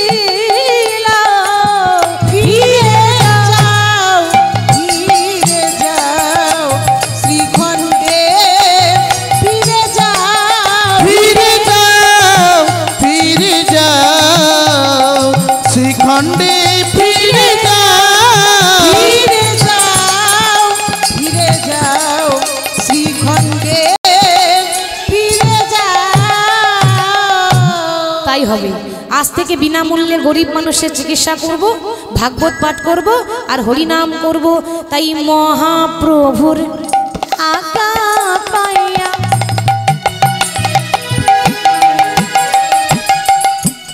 মুকুন্দ চলিল, আমার মহাপ্রভুর আজ্ঞা পাইয়া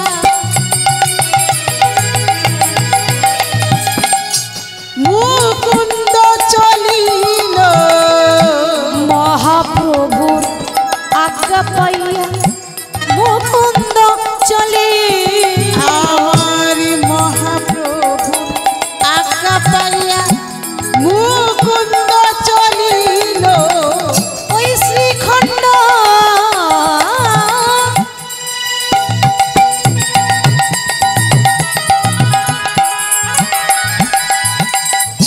শ্রীখণ্ড গ্রামেতে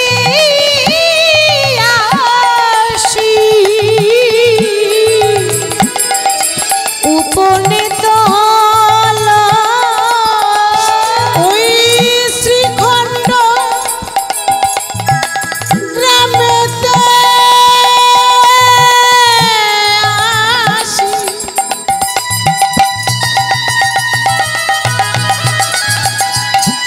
উপনীত হইল, বলে বল হরে নাম, বলে বল হরি গো। গ্রামে ফিরে এসেছে, বলে প্রেমানন্দে মেতে হরি বলো, বাহু তুলে সবাই মিলে হরি নামের বন্যা যে এলো, প্রেমানন্দে মেতে হরি বলো, হরি নামের বন্যা চেলো, প্রেমানন্দে মেতে হরি বলো, হরি নামের বন্যা যে এলো, আনন্দে মেতে হরি বলো, হরি নামের বন্যা চেলো। বন্যা দেখেছেন? যাদের নদীর ধারে ঘর তারা বন্যা দেখবে না তো কারা দেখবে? কি গো, ঠিক তো? নদীর ধারে ঘর তারা বন্যা দেখবে না তো কারা দেখবে? হ্যাঁ? তাহলে যখন বন্যা আসে, তা বন্যা এলে কোনো কিছু রেহাই দেয় কি? যা পাই সামনে সব কিছু একেবারে ডুবিয়ে নিয়ে চলে যায়, তাই তো? ঘর বাড়ি মানুষ সব ডুবে যায়। আর আজকে বন্যা এসেছে বাবা, জানেন কিন্তু এই আবার এমন বন্যা কারোর কোনো ক্ষতি হলো না, কারোর ঘর বাড়ি ডুবলো না। ভক্তরা তো এমন ভাবে ডুবে গেল যে ডুবে তো গেল কিন্তু ক্ষতি হলো না। ওই বন্যায় ডুবে গেলে ক্ষতি হয়, প্রাণ যায়, আর এই বন্যায় ডুবে গেলে হরি নামে উদ্ধার হয়ে যায়। প্রেমানন্দে মেতে হরি বলো, হরি নামের বন্যা চেলো, প্রেমানন্দে মেতে হরি বলো, হরি নামের বন্যা চেলো, প্রেমানন্দে মেতে হরি বলো, হরি নামের বন্যা যে এলো। এমন বন্যা দেখি নাই, এই যে শুকনো যে তলা, এমন বন্যা দেখি নাই, এমন বন্যা দেখি নাই, এত শুকনো তেতলা, এমন বন্যা দেখি নাই, এত শুকনো যে তলা, এমন বন্যা দেখি নাই যেন শুকনোতে তোলা, ডুবলো মোদের পুরুষ নারী জাতির বিচার নাই। এমন বন্যা দেখি নাই, এত শুকনো তেতলায়, ডুবলো নদের পুরুষ নারী জাতির বিচার নাই। প্রেম আনন্দে একবার হরি বলো, হরি নামের বন্যা চেলো, প্রেমানন্দে মেতে হরি বলো, হরি বলো বন্যা চেলো, প্রেমানন্দে মেতে হরি বলো, হরি নামের বন্যা যে এলো। গ্রামে ফিরে এসেছে, প্রেমানন্দেই হরিনাম গাইছে।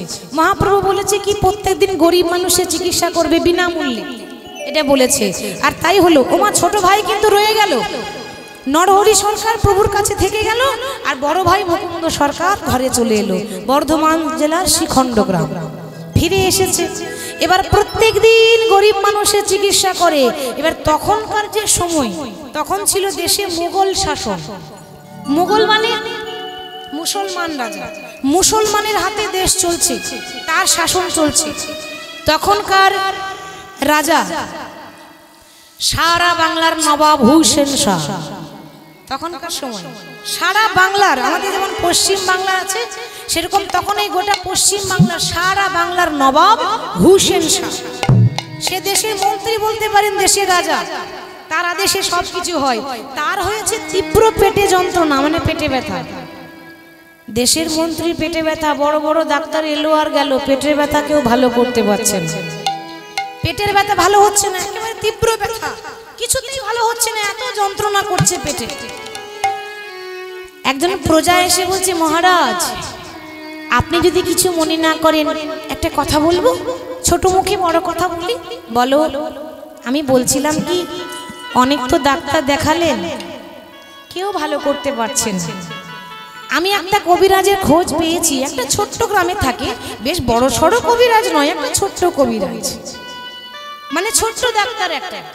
তো আপনি তো অনেক বড় বড় কবিরাজ দেখালেন, একবার তার কাছে গেলে ভালো হয় না? যদি ভালো হয়, হলেও হতে পারে। তখন সারা বাংলার নবাব হুসেন শাহ বলছে, তাহলে সেখানে যেতে গেলে কোন পথ দিয়ে যাব? নবাব যাবেন তো ঠিক কথা, কিন্তু এরকম করে গেলে হবে কেন না, তার আবার নিয়ম আছে, সে শুধু বিনামূল্যে গরিব মানুষের চিকিৎসা করে। এখন যদি আপনি দেশের মন্ত্রী হয়ে যান, আপনি পড়ে থাকলেও আপনার চিকিৎসা করবেন, আপনাকে ভিখারি সেজেই যেতে হবে। এবার কি করেছে, সারা বাংলার নবাব হুসেন শাহ একটা ছেঁড়া পোশাক পরেছে, ছেঁড়া পাঞ্জাবি, ছেঁড়া করে পাঞ্জাবি, আর ওই মাথায় ওই তারা টুপি নাই না, মুসলমানরা মাথায় টুপি নাই, ওই সেই টুপি আল খাল্লা টুপি নিয়েছে, আর একটা ছেঁড়া পোশাক পরে ভিখারি সেজেছে। রোগের জন্য কি না করতে হচ্ছে দেখেছেন মা? কেউ যদি বলে বিষ খেতে হবে, তাই খাবো, আমার রোগ যেন ভালো হয়ে যায়। কি গো মা, ঠিক তো? তাহলে আজকে কি হলো, ওই সারা বাংলার নবাব হুসেন শাহ ভিখারি সেজে ওই বর্ধমান জেলার শ্রীখণ্ড গ্রামে কোন রকম জিজ্ঞাসা করে করে পৌঁছেছে। গিয়ে বলছে, কি গো, বলছিলাম কি এখানে মুকুন্দ সরকারের বাড়ি কোনটা? জিজ্ঞাসা করছে সারা বাংলার নবাব হুসেন শাহ। আগে মুকুন্দ সরকার, এই সোজা চলে যান, সোজা চলে গিয়ে যে বাড়িতে ওই হরিনাম শুনতে পাবেন, ওইটাই হচ্ছে মুকুন্দ সরকারের বাড়ি। হরি বল, হরি বল, হরিনাম, ওই কীর্তন, কীর্তন বলতে পারছেন না, কীর্তন, ওই কীর্তন হয়েছে ওখানে। হ্যাঁ হ্যাঁ, ওই যে যা বলছেন তাই, সোজা চলে যান, যে বাড়িতে কীর্তনের ধ্বনি শুনবেন ওইটাই বাড়ি মুকুন্দ সরকার। এবার হয়েছে কি, গিয়ে দেখছে কি না, কত ভক্ত লাইন দিয়ে দাঁড়িয়ে আছে, বিনামূল্যে চিকিৎসা হবে, লাইন হবে না? কেউ যদি জানতে পারে আপনাদের গ্রামে বিনামূল্যে ফ্রি চিকিৎসা হচ্ছে, তো আশেপাশে যত এলাকা আছে সব এসে লাইন দেবে না বাবা? একেবারে বিশাল বড় লাইন, আর লাইন তো কিন্তু সব ভিখারির লাইন। এখানে ধনী মানুষ কেউ নয়, সব বিনামূল্যে এসেছে, তো গরিব যারা তারা লাইন দিয়ে দাঁড়িয়ে আছে, ফ্রি চিকিৎসা হবে, তাই সব লাইন দিয়ে দাঁড়িয়ে আছে। ওই তাদের কাছে গিয়ে সারা বাংলার নবাব হুসেন শাহ বলছে, ওগো আমাকে একটু জায়গা দাও না গো, বলছিলাম কি তোমাদের ওই কবিরাজ আমার চিকিৎসা করবে, তো আমার পকেটে আমার পয়সা নেই। হ্যাঁ গো হ্যাঁ, কেন হবে না, আপনি লাইনে দাঁড়ান, ডাক আসবে তখন যাবেন, দেখবেন আপনারও একেবারে বিনামূল্যে চিকিৎসা। সারা বাংলার নবাব হুসেন শাহ ভিখারির লাইনে দাঁড়িয়েছে, ওই জন্য বলে চিরদিন সবার সমান নাই যায়, তাই না? ভিখারির লাইনে দাঁড়িয়ে আছে চিকিৎসা করাবো বলে। ওইদিকে এখনো ডাক এলো না, কেন না মুকুন্দ কবিরাজ আগে পুজো করে তারপর চিকিৎসা করে। বাইরে লাইন দিয়ে দাঁড়িয়ে আছে, রুগী দাঁড়িয়ে আছে, আর সেই ভেতরে ভগবানের চরণ সেবা করছে। প্রভু গো, কি করে তোমায় পুজিব, আমার তো ভজন সাধন আমি জানি না, বলো কি দিয়ে পুজিব তোমায়, কি আছে আমার সকলি তোমার দেওয়া, সবই তোমার দেওয়া। বলো কি দিয়ে পুজিব আমি, কি আছে আমার, সকলই তোমার দেওয়া, সবই তোমার দান। সবই তোমার দান, সবই তোমার দান, সবই তোমার দান, ওগো ভগবান। প্রভু সবই তোমার দান, সবই তোমার দান, সবই তোমার দান, ওগো ভগবান। বলো সবই তোমার দান, সবই তোমার দান, সবই তোমার দান, ওগো ভগবান। বলো সবই তোমার দান, সবই তোমার দান, সবই তোমার দান, ওগো ভগবান। প্রভু কি দিয়ে পুজিব আমি, কি আছে আমার, সকলই তোমার দেওয়া, সবই তোমার দান। বলো কি দিয়ে পুজিব আমি, কি আছে আমার, সকলই তোমার দেওয়া, সবই তোমার দান।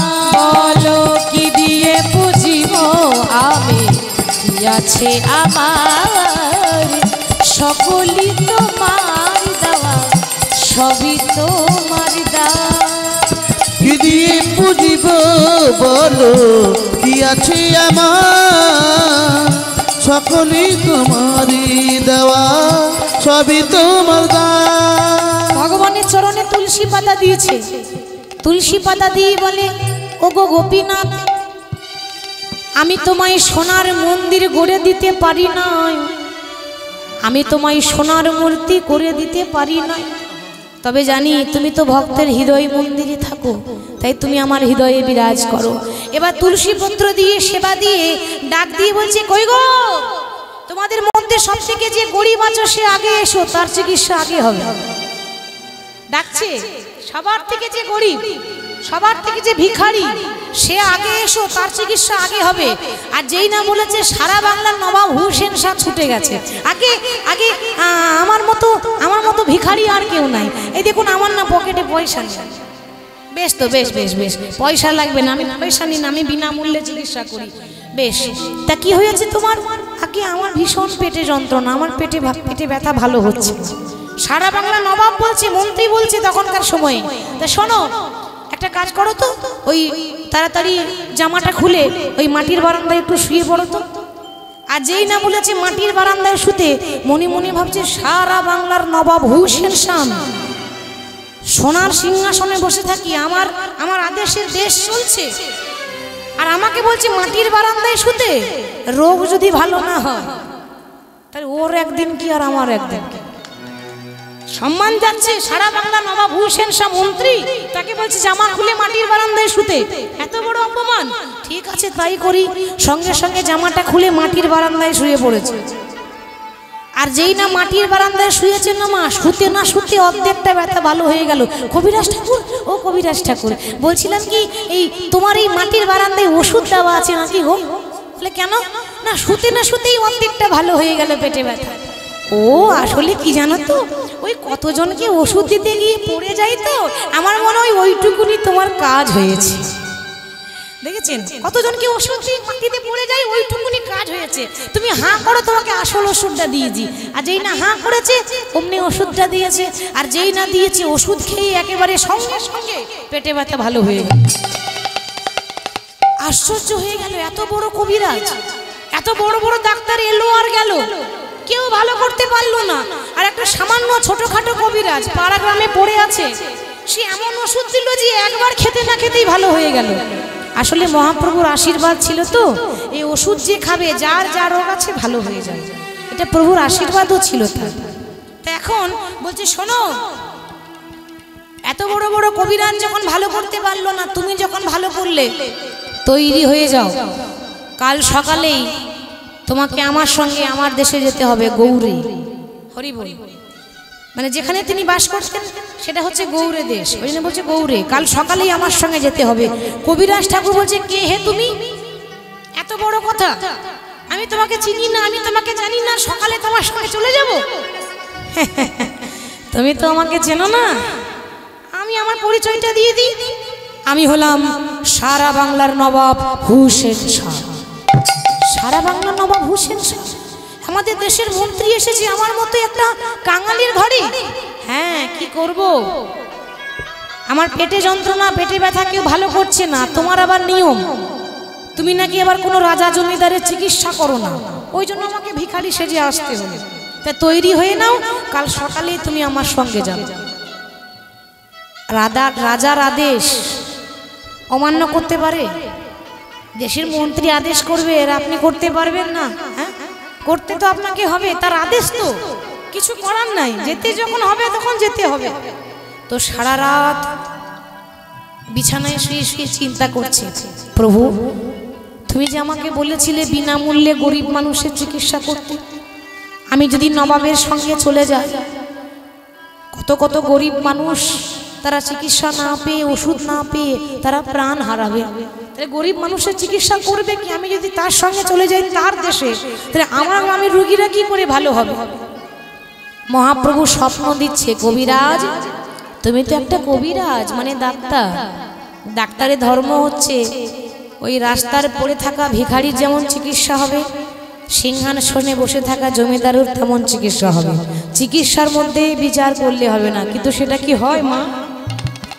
সত্যি করে বলবেন, সেটা হয়? আগে পয়সা লাগবে তারপর চিকিৎসা হবে, নালে অপারেশন হবে না। এখন আগে পয়সা দেন তারপর রোগী ভালো হবে, নালে কোনো চিকিৎসা হবে না, বিনা পয়সায় রোগী মারা যাচ্ছে। পয়সা যদি কেউ দিতে না পারে সে রোগী মারা যাবে, কিছু করার নেই, আগে পয়সা দেন তারপর চিকিৎসা হবে। কিন্তু ওটা ডাক্তারের ধর্ম নয়। হরি বল, ওটা ডাক্তারের ধর্ম নয়। তুমি যাও, দেখবে সময় হলে ঠিক আবার তুমি ফিরে চলে আসবে, এখন যাও। প্রভাতকালে তৈরি হয়ে গেল সারা বাংলা নবাব হুসেন শাহ, রাজা, নেতা মন্ত্রী, সে তখনকার দিনে। তো সারা বাংলার নবাব হুসেন শাহ সকালবেলায় ওই মুকুন্দ সরকারকে নিয়ে নিজের দেশে ফিরে যাচ্ছে। যখন নিজের দেশে ফিরে যাচ্ছে বাবা, প্রভুর নাম গাইতে গাইতে সে যাচ্ছে। প্রভু, মুকুন্দ সরকার যেতে যেতে বলছে, প্রভু আমি তো যাচ্ছি, কিন্তু তুমি তো জানো ও গো কৃষ্ণ নামের ভিখারি আমি, কৃষ্ণ বিনা नहीं জানি,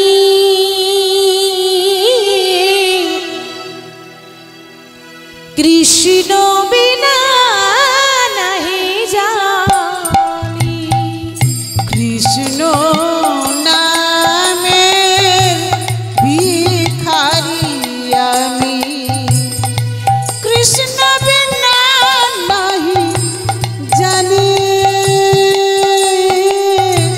কৃষ্ণ বিনা নাহি জানি।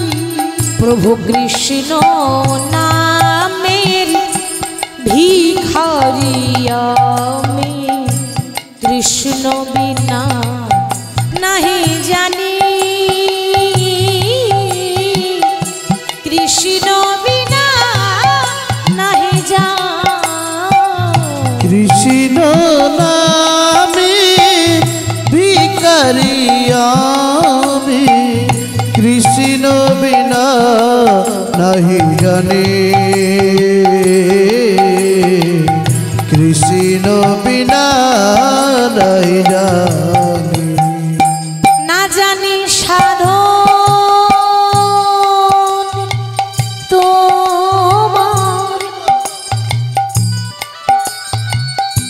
না জানি ভজন কি ফুলে পুজিব বলো ও দুটি চরণ। প্রভু না জানি সাধন তোমার,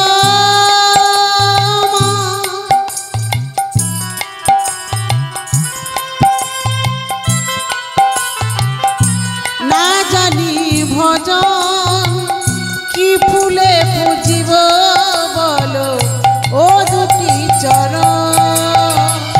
না জানি সাধন তোমার, না জানি ভজন, কি ফুলে পুজিব বলো ও দুটি চরণ। না জানি সাধন তোমার, না জানি ভজন, কি ফুলে পুজিব বলো ওই রাঙা চরণ। কৃষ্ণ নামের ভিখারি আমি, কৃষ্ণ বিনা নাহি জানি, কৃষ্ণ বিনা নাহি জানি। কৃষ্ণ নামের ভিখারি আমি, কৃষ্ণ বিনা নাহি জানি, কৃষ্ণ বিনা নাহি জানি। প্রভু তুমি সৃষ্টি, তুমি স্থিতি, তুমি যে প্রলয়, এ জগতের পালন কর্তা তুমি দয়াময়। প্রভু তুমি সৃষ্টি, তুমি স্থিতি, ওগো তুমি যে প্রলয়, এ জগতে পালন কর্তা তুমি দয়াময়। আর তুমি সৃষ্টি, তুমি স্থিতি, তুমি যে প্রলয়, এ জগতের পালন কর্তা তুমি দয়াময়। তুমি সৃষ্টি, তুমি স্থিতি, তুমি যে প্রলয়, এ জগতে পালন কর্তা তুমি দয়াময়। কৃষ্ণ নামের ভিখারি আমি, কৃষ্ণ বিনা নাহি জানি, কৃষ্ণ বিনা নাহি জানি।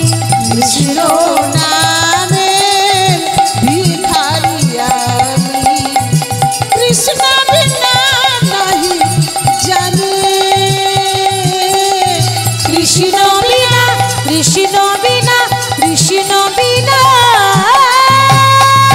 নাহি জানি।